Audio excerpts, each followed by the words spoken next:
Seret paksa debetur yang tidak mampu bayar pinjol itu diseret paksa untuk ke kantor polisi, bahkan barang-barang dia ditarik. Bahkan sampai ada bahasa yang dimunculkan bahwasannya akan dicegat di jalan dan keluarganya akan dicelakai. Ini masih dengan konteks yang sama, galbay pinjol atau tidak mampu bayar pinjol. Siapa di sini yang mendapatkan ancaman itu? Per hari ini boleh isi di dalam kolom komentar, karena di sini saya perhatikan teman-teman semuanya, banyak orang-orang yang sudah ditekan dan diancam dengan hal-hal seperti itu, dan justru orang-orang bukannya berhenti tapi malah makin gila-gilaan. Terjadi gali lubang tutup lubang yang sangat besar. Ini sangat disayangkan sekali. Teman-teman harus melakukan hal gila ini, teman-teman harus melakukan hal sebodoh ini hanya katanya ya akan dijemput paksa sampai diseret di rumah, dibawa ke kantor polisi. Saya sudah sampaikan berapa kali buat teman-teman semuanya. Sesuai dengan Undang-Undang HAM, tidak ada seseorang pun yang bisa dikurung penjara atau dihukum pidana penjara ya tanpa keputusan pengadilan tetap karena ketidakmampuan dalam membayar hutang. Ya, kurang apa lagi teman-teman semuanya. Jadi hutang piutang ini memang sudah cocok kiblatnya itu mengarah ke perdata. Jadi jangan disulap-sulap lagi menjadi hal pidana teman-teman semuanya. Ini buat teman-teman yang sering mendapatkan ancaman itu, tolong disimain dengan baik ya, karena saya perhatikan di sini teman-teman semuanya, masih banyak orang-orang yang tidak mampu membedakan mana yang katanya dan mana yang faktanya. Mungkin Anda yang mendapatkan ancaman tentang akan diseret dan dijemput paksa, itu hanya katanya. Yang melakukan adalah desk collection. Kenapa DC itu yang melakukan? Pertama, dia tidak tampil di hadapan Anda. Kedua, kekuatan mereka hanya ada di telepon, WhatsApp, dan email. Ketiga, dia tidak turun langsung ke lapangan. Makanya dia hanya bermain dengan pengendalian pemikiran, melakukan penekanan dari jarak jauh melalui handphone teman-teman semuanya. Jadi tolong sadar, tolong berpikir dengan maksimal supaya jangan sampai Anda berpikir yang aneh-aneh yang mana itu dapat merugikan diri Anda sendiri. Ya. Apalagi sampai dibilangin akan dicelakai, dicegat di jalan. Ini Indonesia sudah merdeka loh. Ini kayak zaman penjajahan Jepang aja, kayak hukum rimba aja, kayak tidak ada hukum di Indonesia ini gitu loh. Kalian itu terlalu bermain dengan drama, terlalu mempercayai apa yang mereka katakan, tanpa kalian semuanya itu mencari fakta yang terjadi. Saya berapa kali membilangin sama teman-teman semuanya, penyumbang kepanikan terbesar itu ada di telepon, ada di WhatsApp, ada di email. Ini adalah 90% penyumbang kepanikan yang terjadi. Orang ketakutan gara-gara apa? Gara-gara telepon. Saya bilangin seperti itu. Anda diancam mau diseret paksa itu melalui apa? Melalui telepon, melalui WhatsApp, dicaci maki melalui WhatsApp, dikirimkan semua somasi yang ada ini melalui WhatsApp. Faktanya, apakah mereka langsung menyebutkan di depan Anda? Nggak ada. Ya. FC yang datang, pihak ketiga yang datang langsung mereka ngomong, Anda kalau tidak bayar kami seret ke kantor polisi hari ini juga, kami bawa paksa ke kantor polisi hari ini juga, kami akan celakai keluarga Anda. Ada nggak FC yang berani ngomong sama Anda langsung? Nggak ada. Semua ini hanya diucapkan melalui telepon, WhatsApp, email, karena mereka tidak tampil di hadapan Anda. Ya, terus ini yang Anda percayai? Jangan teman-teman semuanya. Anda ini sudah masuk dalam marketing. Mereka sudah tahu trik dan teknik bagaimana cara menaklukkan nasabah ketika tidak mampu bayar. Karena pegangan dari si pinjol ini nggak ada selain dari harga diri Anda, selain dari ketakutan Anda. Ini pegangan dasar mereka. Kalau Anda tidak ketakutan, pinjol akan hancur sehancur-hancurnya. Ya, makanya poin pertama keberhasilan debt collector adalah memberikan Anda ruang untuk Anda ketakutan, untuk Anda kecemasan. Ini poin pertamanya. Kalau si pinjol tidak bisa memberikan Anda ketakutan, si pinjol gagal. Oke, debt collector gagal. Pinjol berada di titik kehancuran kalau dia tidak bisa memberikan Anda ketakutan. Tapi karena dia berhasil hari ini, Anda ketakutan, pinjol tetap merdeka. Kenapa? Besar kemungkinan perjualbelian data Anda akan terjadi. Anda akan mengirimkan data Anda ke aplikasi berikutnya dengan mengajukan hal yang sama. Terjadilah gali lubang tutup lubang. Berapa kali saya sampaikan buat teman-teman semuanya, jangan terlalu percaya dengan katanya. Saya sampaikan seperti itu. Jangan terlalu percaya dengan katanya. Yang kita butuhkan faktanya. Hari ini satu-satunya resiko ketika Anda tidak mampu bayar pinjol, ya, nama Anda masuk ke dalam fintech data center dan slick OJK. Cuman ini resiko. Ya. Apa dampaknya, Bang? Tidak bisa berhutang lagi buat ke depannya. Siapa yang dirugikan? Bank yang dirugikan. Pinjolnya sendiri yang dirugikan. Semakin banyak orang tidak bisa berhutang, apa gunanya si pinjol? Tapi kalau hanya ini resiko yang diberikan OJK, pinjol tidak puas. Makanya sebisa mungkin dilakukanlah penekanan terhadap diri Anda supaya Anda makin ketakutan. Begitu Anda ketakutan, mereka akan coba mengendalikan pemikiran Anda dari jarak jauh. Ya, itu ya teman-teman semuanya. Saya berharap, saya pengen buat ke depannya jangan ada lagi saudara-saudara saya, teman-teman saya, apalagi kita mendekati bulan suci Ramadan teman-teman semuanya, pasti debt collector akan lebih gencar-gencaran, akan lebih mati-matian lagi. Kita sama-sama tahu OJK no comment, pemerintah no comment, tinggal Anda sendiri mencari solusi yang terbaik. Jalan yang paling terbaik hari ini adalah jangan berkomunikasi sama sekali. Itu jalan yang paling terbaik. Selagi Anda berkomunikasi, kita ini manusia, kita punya perasaan. Pasti perasaan Anda akan dikalahkan sama logika Anda. Pasti perasaan Anda akan membawa Anda ke lembah kehancuran. Oke, paham itu baik-baik teman-teman semuanya. Jangan terlalu cerna katanya. Ini sampai detik ini Anda tidak berpisah dengan masalah WhatsApp, tidak berpisah dengan masalah email, tidak berpisah dengan masalah telepon. Tidak berpisah dari masalah tiga itu. Gara-gara telepon lah Anda ketakutan. Gara-gara WA lah Anda kecemasan. Gara-gara email lah Anda ketakutan seperti ini.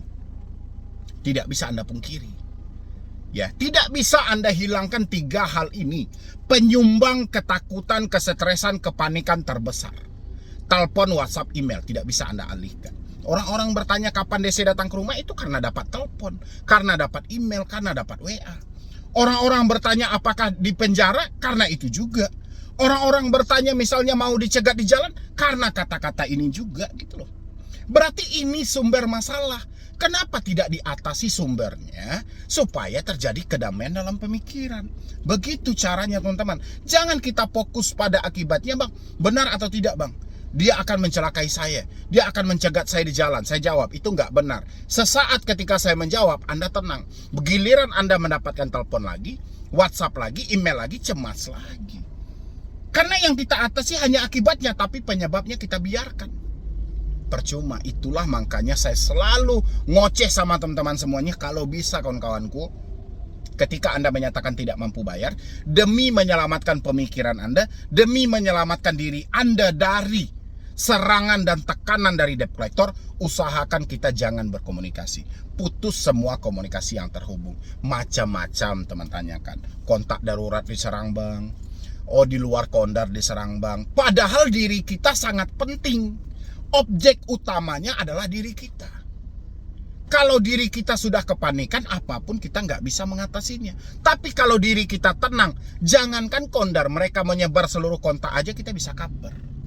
Kayak gitu caranya ya teman-teman semuanya. Jadi saya berharap buat Anda, tolong berdamai lagi dengan pemikiran Anda. Tidak bisa dibiarkan seperti ini.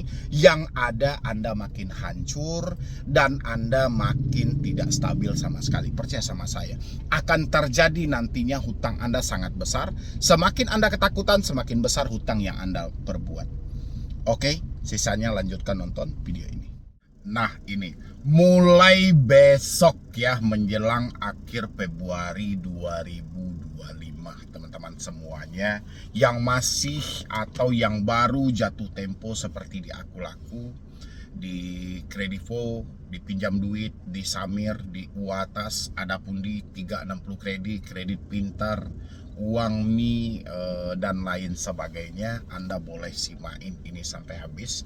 Siapa di sini yang mengalami telat-telat bayar di pinjol-pinjol yang saya sampaikan tadi, jangan Anda skip video ini ya.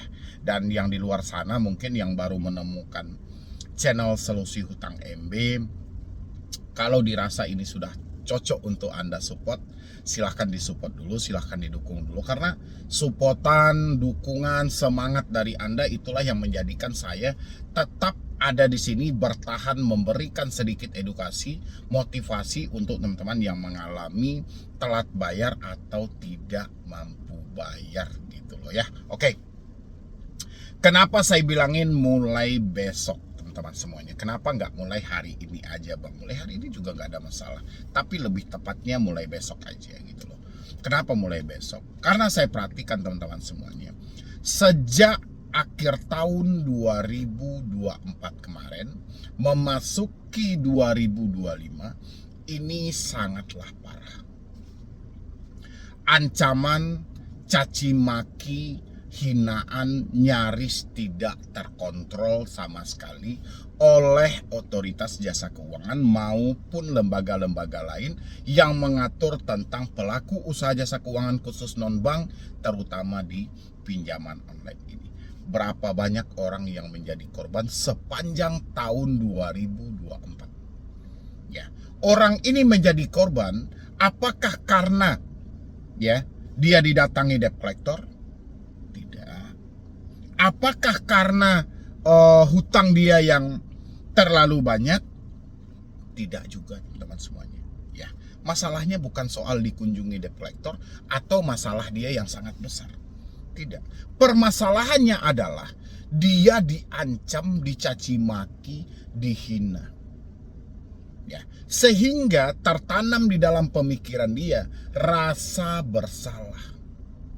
Kalau masalah Anda gak ada yang besar ini satu. Cuma dibesar-besarkan dengan rasa bersalah tadi.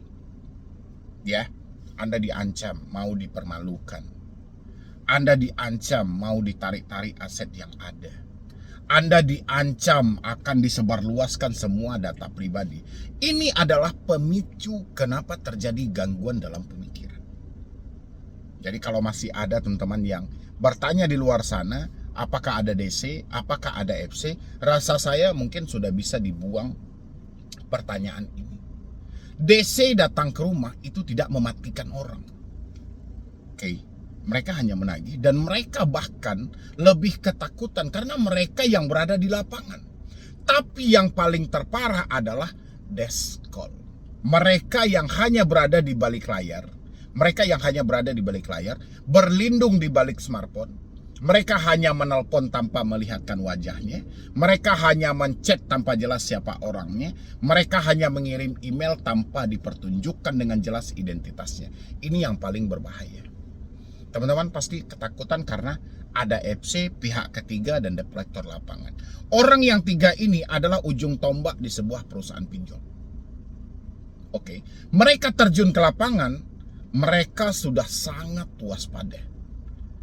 Ya.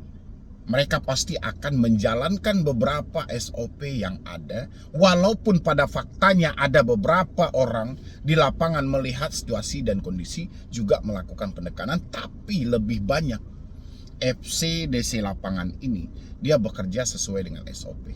Karena dia yang berhadapan langsung dengan para si penghutang atau para si debetur. Yang paling berbahaya hanya sebatas ditelepon, WhatsApp, dan email. Inilah yang mematikan. Oke, bukan soal kunjungan ini. Tidak ada DC datang membunuh orang.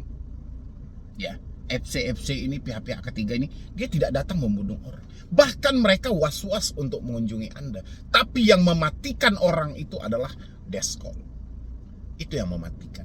Telepon tadi yang mematikan. WhatsApp yang mematikan, email yang memastikan. Saya tidak pengen terjadi akhir Februari memasuki kita bulan suci Ramadan sebentar lagi untuk semua umat muslim di dunia ini. Ya, mendekati awal Ramadan, ada yang nekat ya mengakhiri hidup, melakukan tindakan pidana Saya tidak pengen hal ini terjadi, teman-teman semuanya. Itu makanya saya bilangin, mulai besok Anda yang baru jatuh tempo, Anda yang sudah telat bayar, Anda yang sudah menyatakan tidak mampu lagi, apabila Anda masih diganggu sampai detik ini, mulai besok tolong semuanya kompak, memutus komunikasi yang ada, telepon, WhatsApp, dan email, untuk menyelamatkan pemikiran Anda dari tindakan-tindakan yang merugikan. Ya, jangan Anda pikirkan lagi, Bang, nanti saya malu, Bang, nanti ini segala macam. Putus saja dulu. Lebih baik malu sesaat daripada hancur selamanya. Anda biarkan telepon itu aktif, Anda biarkan WA itu tetap dihubungi, potensi Anda untuk hancur besar. Karena Anda akan didesak, Anda akan ditekan terus-terusan dari pemikiran Anda. Maka dari itu saya pengen buat teman-teman semuanya, stabilkan pemikiranmu, putus semua komunikasi yang menyumbang kepanikan terbesar dalam dirimu gitu. Ya, kalau ini Anda biarkan semuanya, kekacauan akan terjadi di sini. Anda akan dihancurkan paling depan oleh pinjaman online. Ya, apakah Anda masih pengen menjadi korban, ya, menjadi korban seperti tahun 2024? 2024 cukup banyak. Bahkan penutupan akhir tahun, 2 keluarga mengakhiri hidup. Ini penutupan di akhir tahun. Sampai OJK langsung merubah nama pinjol menjadi Pindar untuk menyelamatkan, supaya ini jangan terjadi selalu pandangan negatif. Ini tujuan OJK. OJK bagaimana caranya pinjol ini tetap bertahan ada di Indonesia.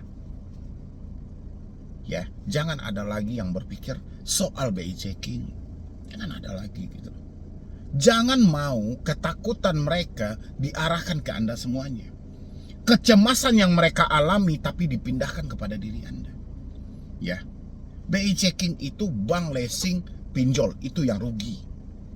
Namamu masuk BI checking, mereka tidak dapat untung. Ngapain kita harus takut? Ya kan? Namamu di blacklist, bank kehilangan nasabah, leasing kehilangan nasabah, pinjol kehilangan nasabah. Ngapain ketakutan mereka malah dipindahkan kepada kita? Persetan soal BI checking. Ya, persetan soal slik-slik segala macam. Habis itu proses hukum. Jangan mau diperbodoh karena proses-proses hukum seperti ini. Ya. Ini ketakutan mereka yang dipindahkan ke Anda. Mereka memproses Anda ke jalur hukum, keburukan mereka akan terbongkar. Mereka proses Anda ke jalur hukum, kejelekan mereka akan terbongkar. Betapa hitamnya sistem pinjol ini. Ya, orang kita pinjam sekian, dipotong berapa, disuruh balikin berapa. Ini akan dibongkar di pengadilan. Ini ketakutan yang sangat besar dialami oleh pinjol. Takut keburukan mereka terbongkar. Tapi ketakutan mereka ini dipindahkan ke Anda. Anda yang ketakutan disomasi. Proses jalur hukum.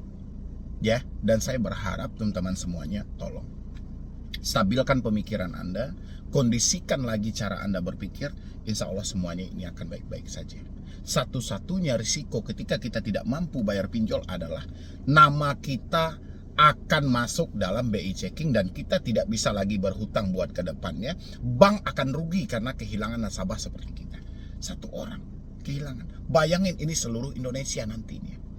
Ya, jadi nggak usah terlalu cemas. Jadi kalau ancamannya hanya BI checking dan slik, biarkan aja.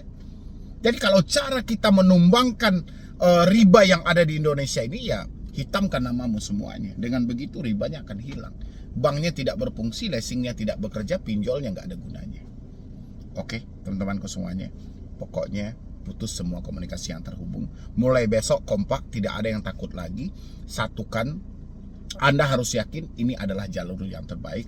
Ini adalah jalan yang paling tepat. Ya, jadi sekian dulu dari saya, Medi Brownie. Wassalam.